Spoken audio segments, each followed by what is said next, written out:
Welcome to the Instagram Stories for Thursday, March 7th. I'm your host, Daniel Hill. Let's start with Instagram news, and then we'll get into some other platform news that you need to know about. First, Facebook, Instagram, and Threads were all down on Tuesday morning. If you tried to open the Facebook app, for instance, like I did, you might have seen that you were logged out. Threads displayed a message saying, "Sorry, something went wrong, try again." Meta acknowledged the issue with a message saying, quote, "We are aware of an issue impacting Facebook login. Our engineering teams are actively looking to resolve the issue as quickly as possible." End quote. A couple of hours later, the status page for Meta said, Meta is, quote, "recovering from an earlier outage impacting Facebook login, and services are in the process of being restored." End quote. Took a couple of hours, but things were finally back to normal. You may have noticed the problem, or if you were not online at that time or not using one of those three apps, you might not even have noticed. Let's move into some Threads news. Good news, Threads is working on having an API. If you are not familiar, an API is an application programming interface, and it's how apps talk to each other.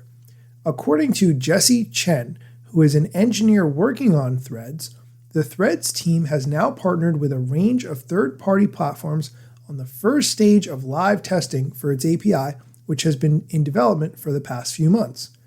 The quote from Jesse Chen on Threads is, quote, "The API currently enables users to authenticate, publish threads, and fetch the content they posted through these tools. And soon, we will enable reply moderation and insights capabilities. We are now testing with a small number of partners: Grabo, Hootsuite, Social News Desk, Sprinkler, Sprout Social, and TechMeme, as well as a few independent developers." End quote. I want to say a few things. First, this whole concept is so that you can use one app and write the same content for Threads that you do for Twitter, hit one post button, and it goes to both places. Maybe it goes to LinkedIn too. Maybe it goes to Facebook as well. Whatever. You can pick what platforms you want it to go to, and that's why we need a Threads API so badly. I personally use the Buffer app, which I really like, and I really need Buffer to support Threads through this API. Jesse concluded his thread post by saying, quote, "While we will limit access to the beta at this time, we hope to make the API broadly available by the end of June." End quote.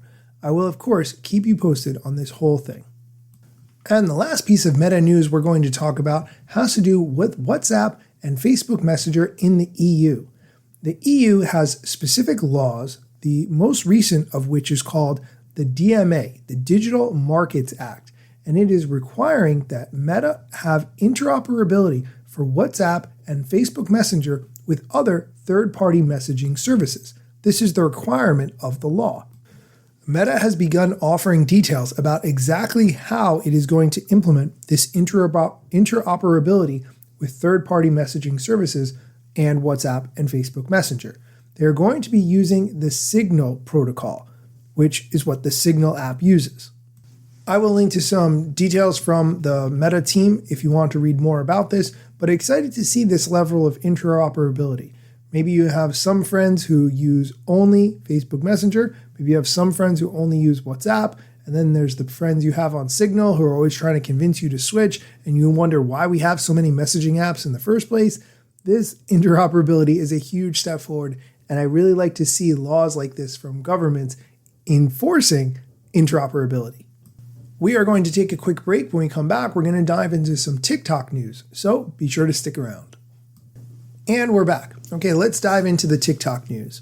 TikTok posted a blog post on their news page talking about their new path to empower creators to succeed with enhanced resources and new monetization tools.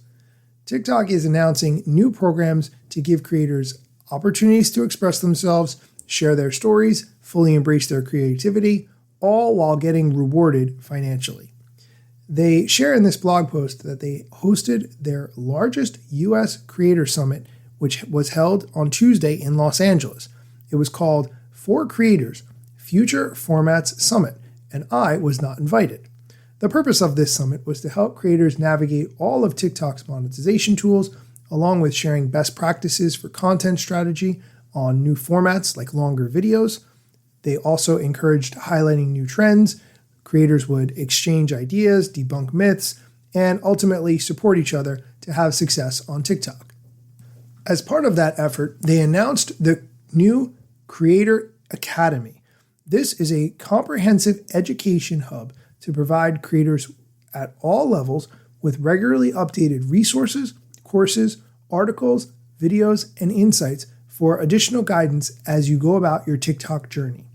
They explain account health, creation tools, make sure you have the content skills and understand monetization features, and a lot more, all within this Creator Academy.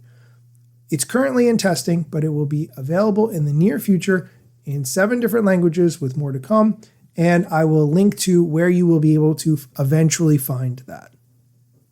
TikTok also shared some news about what was formerly called their creativity program. This program was all about helping creators to be more creative on the platform, but more importantly, generate higher revenue and unlock more real-world opportunities.